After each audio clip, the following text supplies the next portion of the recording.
What's up guys, it's Bucky. Welcome to your 44th Java tutorial, and in this tutorial I'm going to be going over something called enumerations or enum. We learned about them before, I think. We might not have.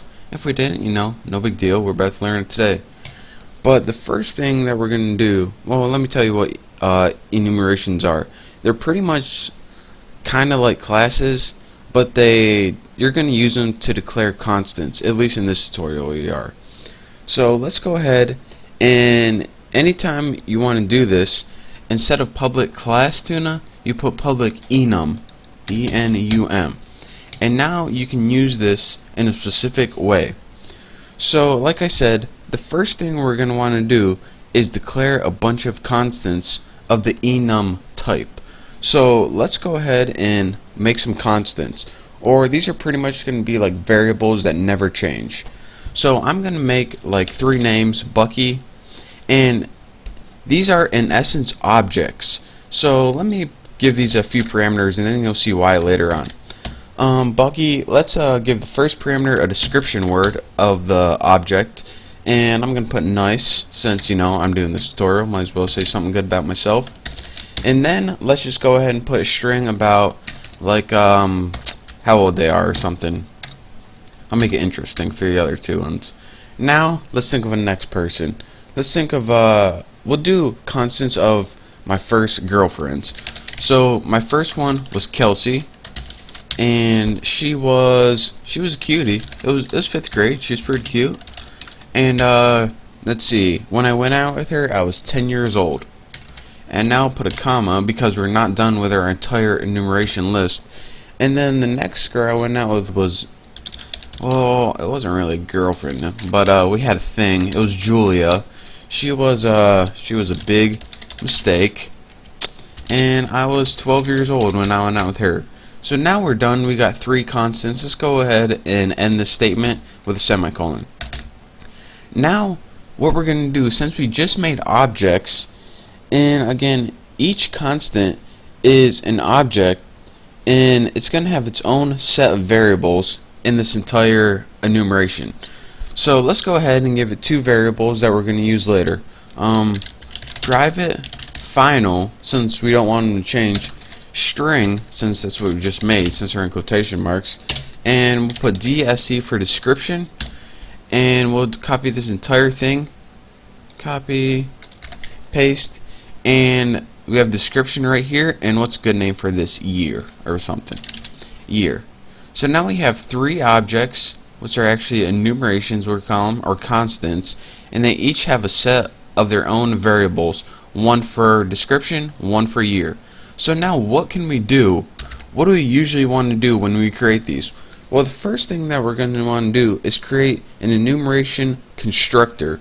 So let's go ahead and do that by, of course, typing the name of your class, and then you probably want to put your 2 variables in. Put string, description, and make sure, since this is we're gonna use this, make sure this is different than this, and you should know why. And then just put string, and let's put birthday or something. It isn't their birthday, but I don't want to get confused at all. I can't put YR or something because it would just confuse me, I'm easily confused. Got something to say about it? Didn't think so. So now let's put DSC, or whatever you declare it up here, just put it equal to description statement, and then go ahead and put birthday year equal birthday. And now what do we got?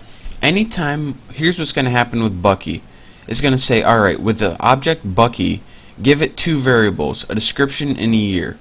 For the description, pass in nice. In this 22, we're going to see is birthday, so set year equal to birthday. So now we can work with DSC and year.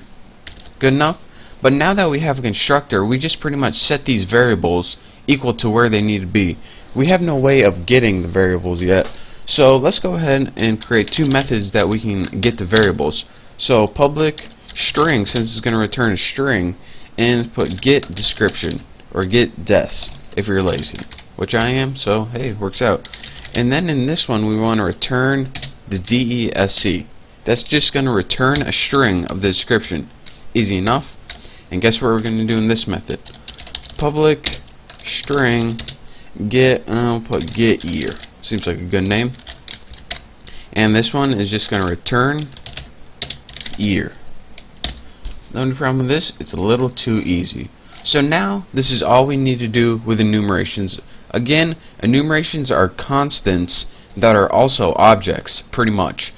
And so we needed two variables to represent the two arguments. And then once we have those two variables, we can build a constructor. And then this constructor allows us pretty much to set these variables equal to each other and return the information we wanted. So let's go ahead and, well, let's just go ahead and use that information right now. So what we want to do pretty much in our main class right here with our main method is build an enhanced for loop. So let's go do that right here. For, and the first parameter you need is of course the class name and the variable that you want to use in your for loop. Like we used like description right here. This is just a variable that we just made up. This is going to be the variable that we just made up right here.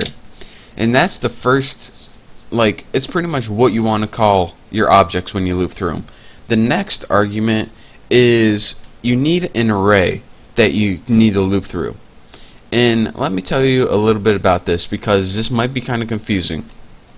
Anytime you make an enumeration like this, Java automatically makes, it takes these constants, and makes a built-in array.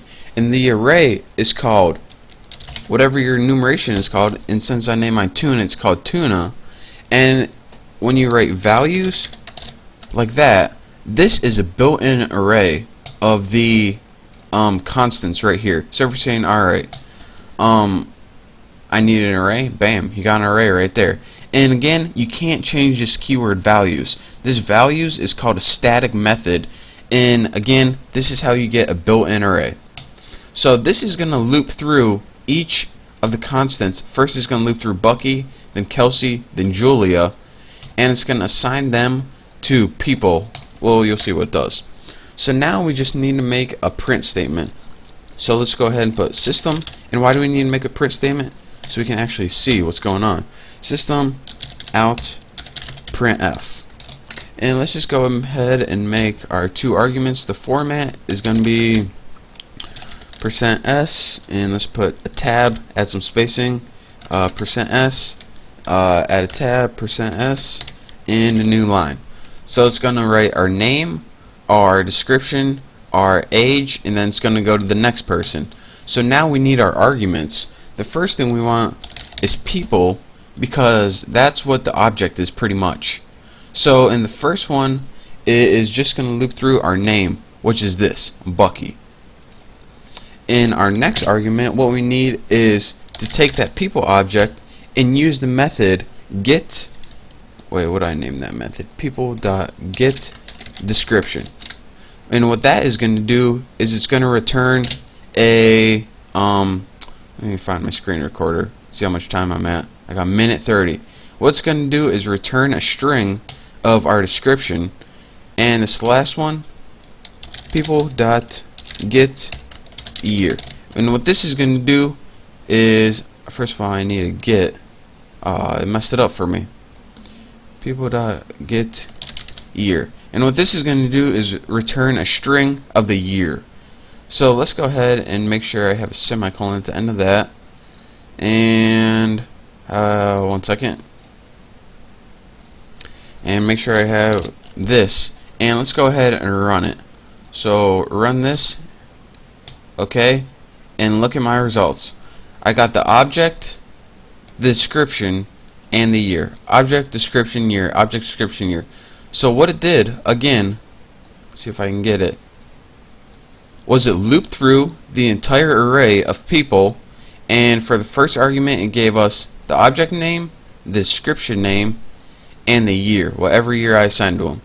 So in the next tutorial we're going to be going over this some more, but thank you for watching. Don't forget to subscribe, and I will see you next tutorial.